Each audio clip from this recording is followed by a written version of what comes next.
कोरियाई प्रायद्वीप में टेंशन हाई है क्योंकि साउथ कोरिया और नॉर्थ कोरिया दोनों ही अग्रेसिव अप्रोच बनाए हुए हैं। दोनों तरफ से विनाशक हथियारों की टेस्टिंग हो रही है। नॉर्थ कोरिया ने क्रूज मिसाइल का परीक्षण किया तो साउथ कोरिया ने परमाणु ऊर्जा से चलने वाली पनडुब्बी बनाने की घोषणा कर दी है। इससे नॉर्थ कोरिया परेशान हो चुका है। किम को डुबाने वाले समुद्री धुरंधर का सच।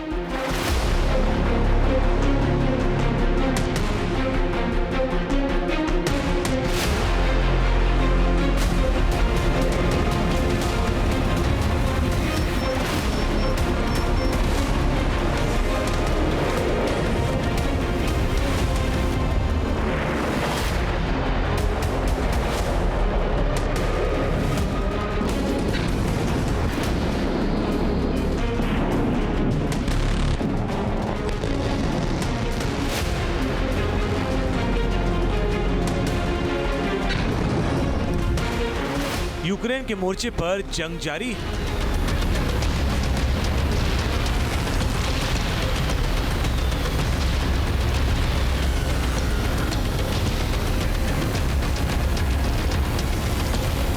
मिडिल ईस्ट में भी कब क्या हो जाए कुछ कहा नहीं जा सकता।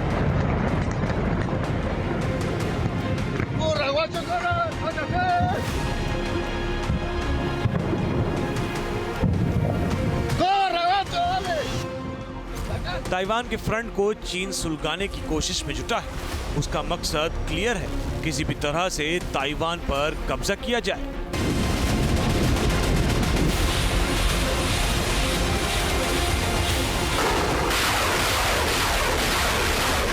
इधर कोरियाई प्रायद्वीप में हलचल तेज है। तानाशाह किम जोंग उन जिस तरह से अग्रेसिव है, उसकी वजह से कोरियाई प्रायद्वीप में खौफ हाई है।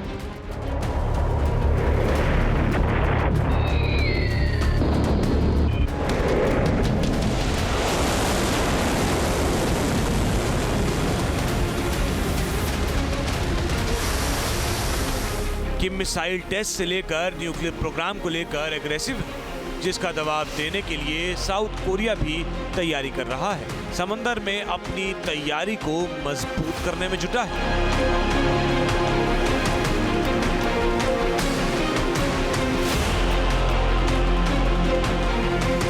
और अब साउथ कोरिया समंदर में बड़ी तैयारी करने में जुटा है।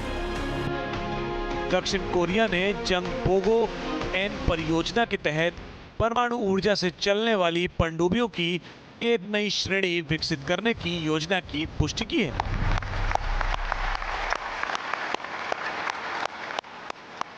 इससे दक्षिण कोरिया परमाणु ऊर्जा से चलने वाली पनडुब्बियों का संचालन करने वाले खास देशों की लिस्ट में शामिल हो जाएगा।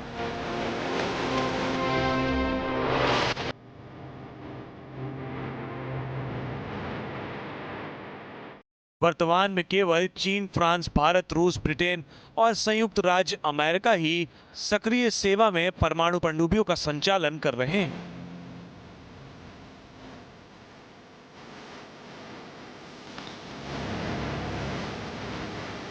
जाहिर है, अगर ऐसा करने में साउथ कोरिया कामयाब होता है तो नॉर्थ कोरिया से आगे हो जाएगा।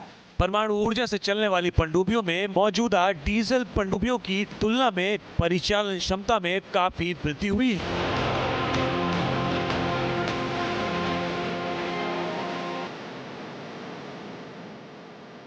जिसमें लंबे समय तक पानी के भीतर रहने की क्षमता और उच्च गतिशीलता शामिल है। इसीलिए उत्तर कोरिया के पनडुब्बी आधारित परमाणु और मिसाइल खतरों का मुकाबला करने में महत्वपूर्ण भूमिका निभाएंगी।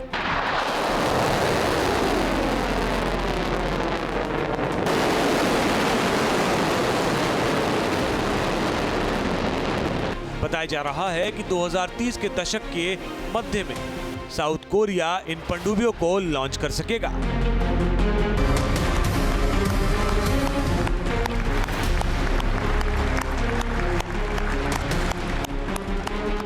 तो वहीं 2030 के दशक के अंत के बाद इसको सेवा में शामिल किया जा सकेगा।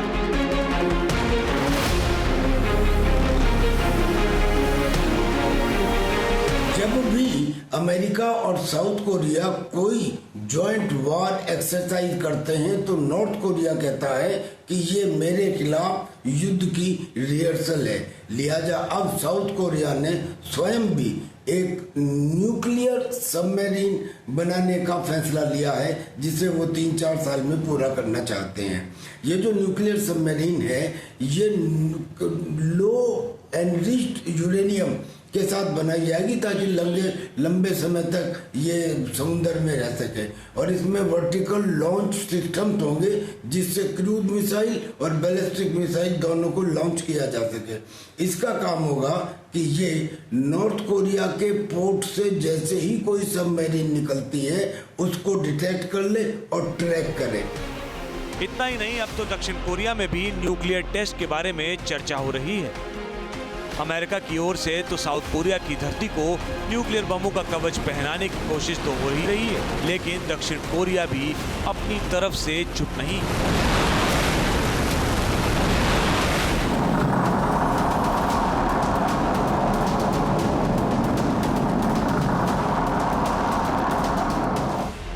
अब दक्षिण कोरिया में भी फिर से न्यूक्लियर प्रोग्राम को चालू करने को लेकर चर्चा तेज हो गई है। आम लोगों से सरकार भी दबाव में है।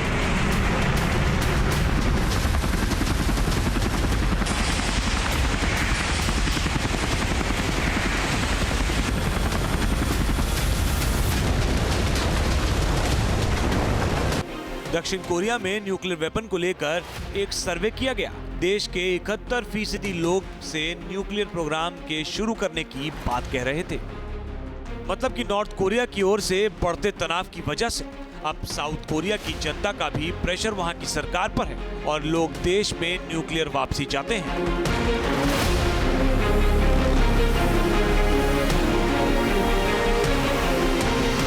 क्योंकि नॉर्थ कोरिया ने 20 जनवरी 1992 को ही समझौता तोड़ दिया था और लगातार न्यूक्लियर प्रोग्राम चला रहा है।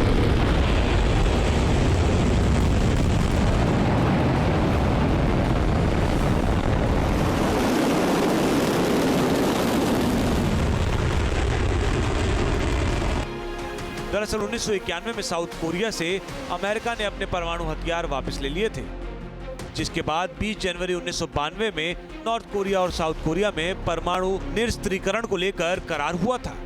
दोनों देशों ने तय किया था कि वो परमाणु बम से दूर रहेंगे, परमाणु परीक्षण नहीं करेंगे की बात कही थी।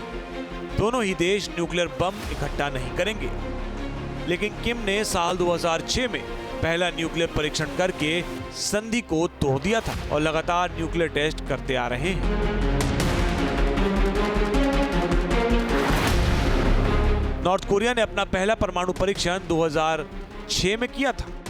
उसके ठीक 3 साल बाद यानी 2009 में किम ने दूसरा न्यूक्लियर टेस्ट किया। तो वहीं 4 साल बाद नॉर्थ कोरिया ने 2013 में तीसरी परमाणु परीक्षण किया। लेकिन अगले 3 साल में किम ने बड़ी तैयारी और साल 2016 में नॉर्थ कोरिया ने 2 बार न्यूक्लियर टेस्ट किया।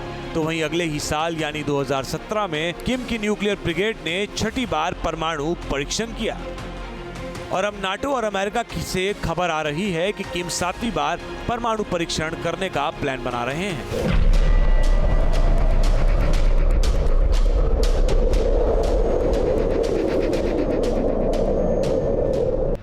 2017 के बाद किम ने कोई भी न्यूक्लियर टेस्ट नहीं किया था, लेकिन बदले हालात में अब किम ने अपने स्टैंडर्ड बदल दिए हैं और रूस के साथ बढ़ती दोस्ती को आगे बढ़ा रहा है। तो अमेरिका को चिढ़ा रहा है। ऐसे में खुलेआम न्यूक्लियर प्रोग्राम को तेजी से आगे बढ़ाने की बात कहकर किम ने अमेरिका को फिर से चेतावनी दी है।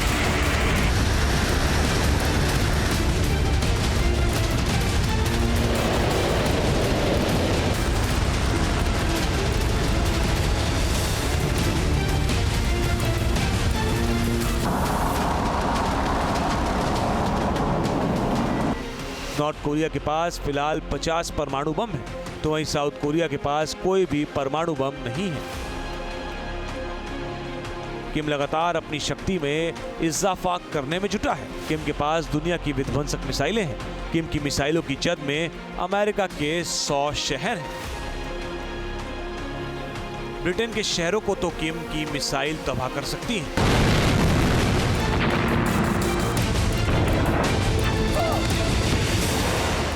जर्मनी के कई शहरों को किम की मिसाइल बर्बाद कर सकती है।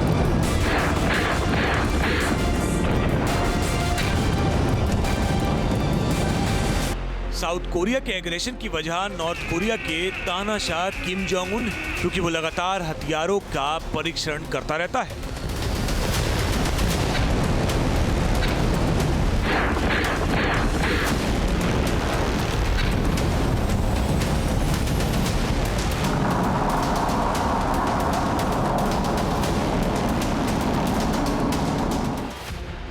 उत्तर कोरिया के नेता किम जोंग उन की देखरेख में आधुनिक युद्ध के लिए डिजाइन की गई सामरिक बैलिस्टिक मिसाइलों, तोपखाने रॉकेटों और सटीक क्रूज मिसाइलों के मिश्रण का परीक्षण किया, जिसमें उन्नत युद्ध क्षमता शामिल है।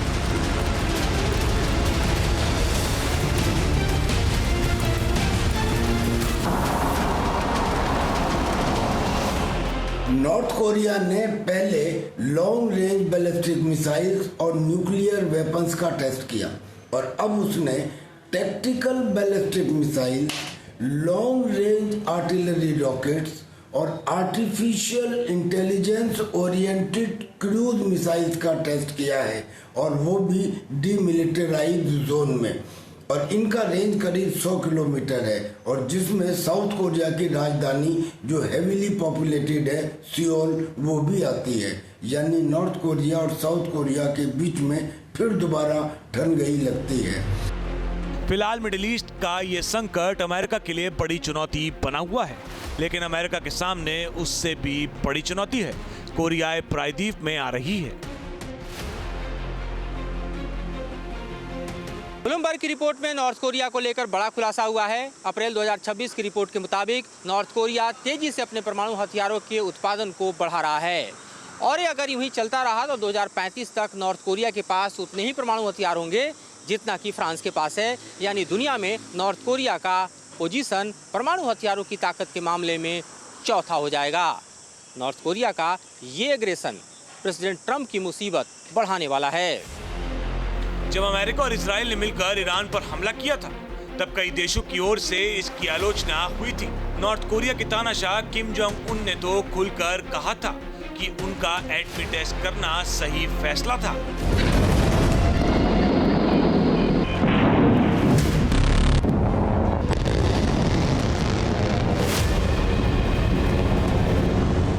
क्योंकि आज की तारीख में न्यूक्लियर हथियार ही सुरक्षा की गारंटी है, लिहाजा इसमें कोई संदेह नहीं कि वो अपने न्यूक्लियर भंडारण में नहीं जुटे होंगे।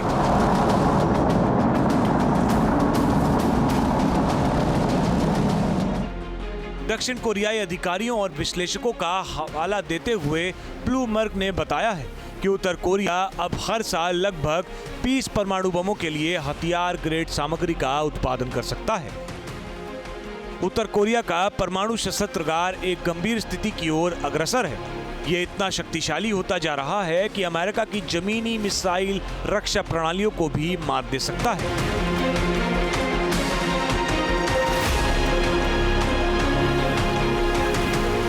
जिन्हें विकसित करने में पिछले 30 साल में अरबों डॉलर रुपए खर्च हुए हैं। ये जानकारी संयुक्त राष्ट्र ने ब्लूमबर्ग के हवाले से दी है। डोनाल्ड ट्रंप ईरान को परमाणु हथियार हासिल करने से रोकने के लिए मध्य पूर्व में युद्ध छेड़े हुए हैं।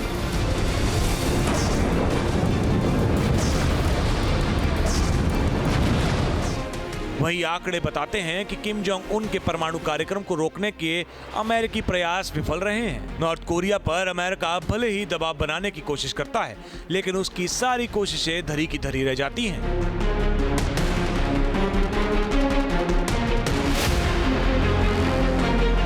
नॉर्थ कोरिया का तानाशाह किम जोंग उन धमाके पर धमाका करता रहता है। संयुक्त राष्ट्र सुरक्षा परिषद भले ही उत्तर कोरिया के बैलिस्टिक मिसाइल कार्यक्रम पर प्रतिबंध लगा चुका है, लेकिन प्योंगयांग इसे मानने से इनकार करता है और इसे अपनी आत्मरक्षा का अधिकार बताता है।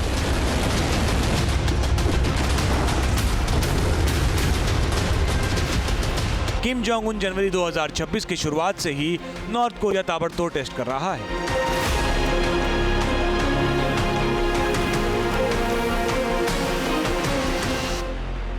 बारह अप्रैल 2026 में किम जोंग उन ने अपने नए विध्वंसक पोत चोएयोन से 2 रणनीतिक क्रूज मिसाइल और 3 जहाज रोधी मिसाइलें 8-9 अप्रैल 2026 को उत्तर कोरिया ने 2 दिनों में 3 परीक्षण किए, जिसमें क्लस्टर वॉरहेड से लैस एक बैलिस्टिक मिसाइल का परीक्षण भी शामिल था। 14 मार्च 2026 को किम जोंग ने अपनी बेटी के साथ परमाणु सक्षम मल्टीपल रॉकेट लॉन्चर यानी MRLS के परीक्षण का निरीक्षण किया। इसी दिन दक्षिण कोरिया ने उत्तर कोरिया द्वारा पूर्वी तट की ओर 10 से अधिक बैलिस्टिक मिसाइलें दागे जाने की जानकारी दी थी। 27 जनवरी 2026 को प्योंगयांग के पास 2 कम दूरी की बैलिस्टिक मिसाइलें दागी गईं, जो लगभग 350 किलोमीटर तक उड़ी थी। 4 जनवरी 2026 को नॉर्थ कोरिया ने साल का पहला परीक्षण किया, जिसमें हाइपरसोनिक मिसाइलें दागी गई थी, जिन्होंने लगभग 900 से 1000 किलोमीटर की दूरी तय की थी। किम की अगुवाई में नॉर्थ कोरिया लगातार मजबूत हो रहा है, मिसाइल का टेस्ट कर रहा है, क्योंकि किम को सबसे बड़ा खतरा अमेरिका से है। लिहाजा ट्रंप लगातार अपनी ताकत को बढ़ा रहे हैं। जिस तरह से किम 7वीं बार न्यूक्लियर टेस्ट करने का प्लान कर रहा है, उसकी वजह से कोरियाई प्रायद्वीप जंग का नया फ्लैश पॉइंट बनता जा रहा है।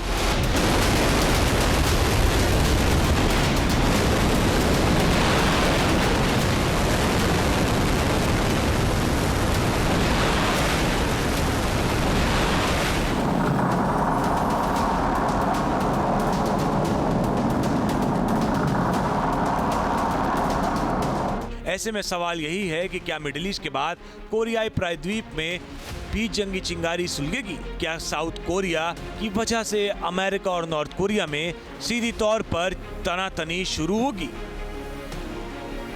Team news nation. आपके मोबाइल पर तुरंत आएगी ब्रेकिंग न्यूज। स्क्रीन पर सबसे पहले दिखेगी बड़ी खबर। देश दुनिया की हर खबर एक जगह। अब आपके मोबाइल पर तुरंत फटाफट इंस्टॉल कीजिए न्यूज़ नेशन ऐप और रखिए खुद को अपडेट।